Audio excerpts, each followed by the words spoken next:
Then also you can do a better job because this means we're gonna have more people involved. So let's assume in general, maybe it's a tie that if we do use adults or if we use teens, it's gonna be just as effective. The adults are doing more of the organization for VBS.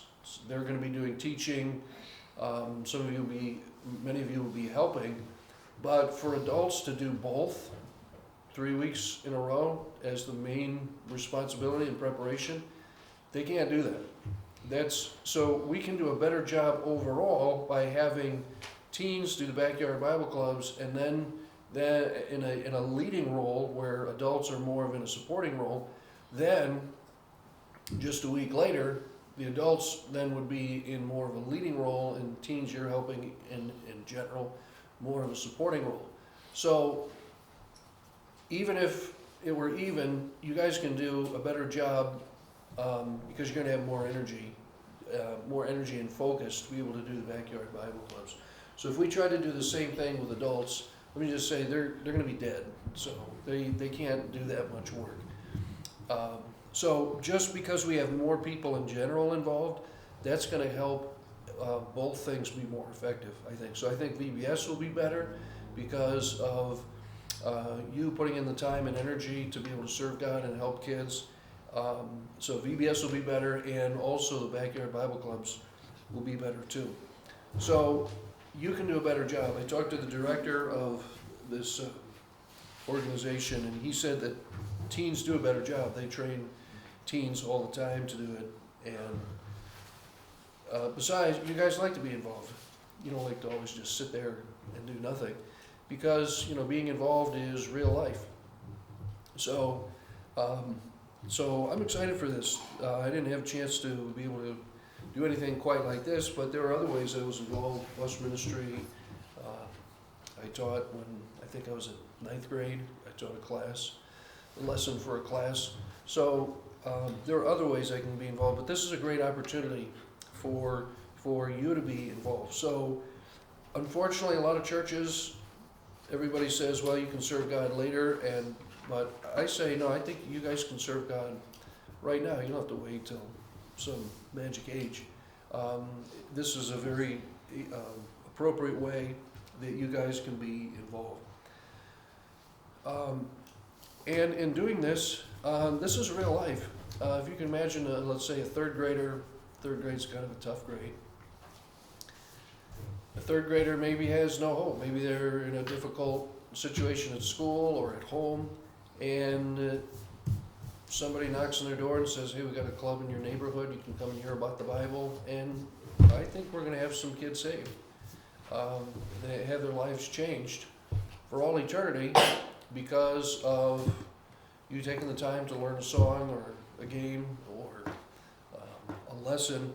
And so, I mean, this is real life that we could really make a difference in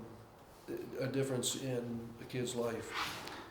Also, this isn't on the sheet there, but in thinking about this, I don't know if you realize this, but most revivals don't start with old people, they start with young people. And if you just look historically at when things have worked, it's mostly been young people that really got things started with God working in revival. So I don't believe in this, you gotta wait till you're older, you guys can't do anything mentality. I think this is really important, and you guys can play a critical role in seeing kids saved, people saved, by taking it seriously. And I have every indication to think that you will. But I really hope that you do, because it's going to be really important. But one of the critical things, we're doing the training, so I think we've got this organized. We've got people who will be helping. You're going to feel a little uncomfortable giving a lesson, explaining a game, or whatever it may be, whatever your role is. And you have to be willing to just put that aside and say, I'm going to be all in. I'm going to put all my energy into this and do the very best I can. If you say, oh, what's my self-image going to look like, then you're going to let fear hold you back, and that's going to be the struggle. So this is really important. It's something I think in a practical, logistical way, I think that all of you can play an important role. But you've got to be willing to say, I'm all in. I'm going to do everything I can. I'm going to have my stuff down. I want to be prepared and put in all your energy that you can do. So in that way, it's kind of like being in a play or being in sports. You can't kind of halfway do something. You've got to just make the decision. Okay, I'm just gonna go ahead and do it. It's kind of, and this is probably a bad analogy, but it's kind of like doing a flip off the diving board. You can't do a half flip.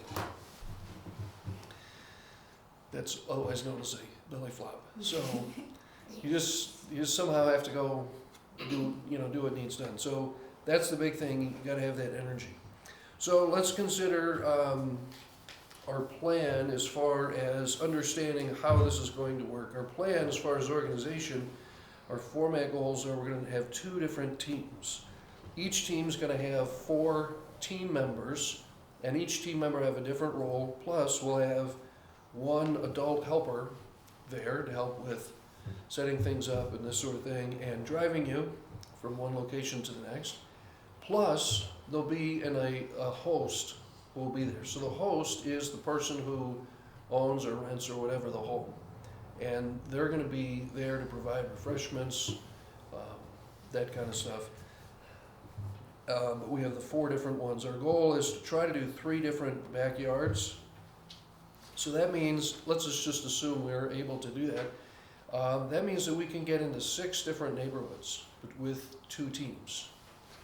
So that's quite a few that we can get into that many places around town. Okay, so let's talk about an overview. What different roles or jobs will the team members have? Number 1, game role. You say, oh, games are easy, right? Yes, they're sort of easy. There's not a lot to memorize or learn, but they're not so easy. If you've ever tried to explain the rules to a game before, you've got to think of stuff ahead of time and go through it. So you got to be prepared and have things ready, especially explaining things. We do have some helpful things. We've got rubber chickens, so it's hard to go wrong. I don't know how you go wrong with a game that includes a rubber chicken. It works every time, as long as you explain the rules. So we've got 4 rubber chickens, and you can do all kinds of things. Any game, in here, there's some information on suggested games. You can use those, or you can come up with another game too, if you'd rather. But any game that involves a ball, you can just switch a chicken out for, and they almost always work. So instead of steal the bacon, you could steal the chicken or whatever. I don't know the Dodge chicken's gonna work. So, getting hit, these are a little not squishy enough for that. I think these projectiles would have too much impact. So anyway, we've got rubber chickens. Here's another one that I'm planning to get one of, where the 2 teams could rotate, like one use it one day, somebody else uses it the next day, and it's a parachute. You may have done one in like elementary school. It's not a parachute where you jump off, but it's a big round circle of cloth, brightly colored, and you have like 1 or 2 handles, and then it's like a team game, and you can put a rubber chicken in, try to launch the chicken or something, and everybody has to pull together. It's really bright, and just that alone might bring kids from like 3 streets over to be able to see it. So we also have that. They mentioned that in here, and then there's other ideas in here. However, the games, at the beginning, there'll be 1 or 2 fun games. And one challenge is, it kind of depends on who's there as to what kind of game you can do. But I do want to mention this with little kids. Let's say almost everybody is like 4 or 5 years old. You don't want to have a game where it's, this team's the winner, and then you got like the other half are like, oh, my life is shattered, I lost the game. They don't like stuff where anybody loses. So a game isn't really exactly a game, it's more like an activity. So like, who can grab the chicken? But you don't do it like a contest or keeping score. Older kids, if you say, oh, it's a tie, nobody wins, or everybody wins, and then like they don't like that. Trying to make noise there because that's gonna get on our camera. So we've got the fun games in the beginning, but then very important are review games at the end. So game person's going to be doing both of those. So there's questions and things that's in the book, and being able to jump right up and say, okay, who remembers this about the lesson? What about this? And there's several different games there, and you can't just do random like trivia from the Bible. It's got to be specific to the Bible lesson or to the missionary story. Then okay, so that's our game leader. Pastor, Yes. Can I add a couple of things? Yes. So with the games, and this is going to be true for every single one of these activities or sessions that you're a part of, preparation is really important. And the how people view how prepared you are is important too. So if you come and it appears as though you're still trying to think of or make up the game on the spot, that's not good. You want to have these all planned out with all the materials that you need. And also, as Pastor said, you are going to have to tailor it based off of the age. So, it might be okay to, do a game that requires some strategy for kids that are in 4th or 5th or 6th grade maybe, but that's probably not the case for kindergarten or 1st graders. And the other thing, and this is a big one, is you want to do, especially with younger kids, you want to make sure that everybody is able to be involved for the most part throughout the game. So if you're doing a game like kickball or softball or wiffle-ball, something like that, where somebody could just be standing out in the outfield playing defense for 10 minutes at a time or 5 minutes and not doing anything, they're going to lose interest really fast. So as you're thinking through those games and going through the book, just remember you've got to consider who the participants are. You want to make sure that you're ready, and you want to make sure that everybody's engaged for as long as possible. And if you want some suggestions on what to do or how to do it, Pastor, I would be more than happy to help you think through some of those things. Yes, and there's suggestions in the book, but don't think I have to do this because it's in the book. The ones that are more helpful to follow are going to be the second set, which is the review games. But you don't necessarily have to use that review game, but you do need to do something that will tie it in. You need to use their questions. They have questions and stuff that's there. Okay, so that's the game role. Any questions on the game or game operator? Okay, so games are important too, because games show, hey, we care about you kids, we know you want to have fun too. And all you have to do is say it's a contest or something and call it a game, even if you're doing review, ultimately, if that's your purpose. And immediately kids are like, oh yeah, a contest. But really the purpose will be for the review. Okay, so that's our game role. Number 2, our singer role. The singer is doing the most stuff, and you need to have 5 songs and 5 memory verses, and then there's this word up thing. We'll talk about that in a minute. It's like a one statement reinforcement kind of thing. The songs, let me mention about the group here. The group is called CEF, Child Evangelism Fellowship.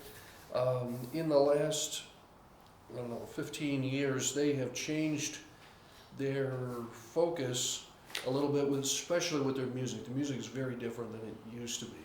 We use the song book that we use on Sunday mornings for Sunday school. That's from CEF. So they're really set up now for more of a contemporary church, and they use the contemporary music. Their ideas are very good, and their materials in general and their plan in general is very good. But we're not going to be using their music. I've got 2 songs that are more hymns. One of them is Amazing Grace. That'd be a nice one at the end or something to do. And I can't remember what the other one is. Then for the music, there's 3 more songs, which I'll get you, but you'll need to actually do some work with the preparation work. And it's not that easy. You're going to be using visuals. where you're changing them and you're singing along. So the singer role is important because you're gonna have 5 songs. Basically, you do the same 5 every day, so that by the end, the kids will learn it. And then also 5 memory verses. And there's information in here on how to, it's in the book, which we'll get in a minute. It's got the information on how to explain the memory verse and different steps. I think there's 5 steps.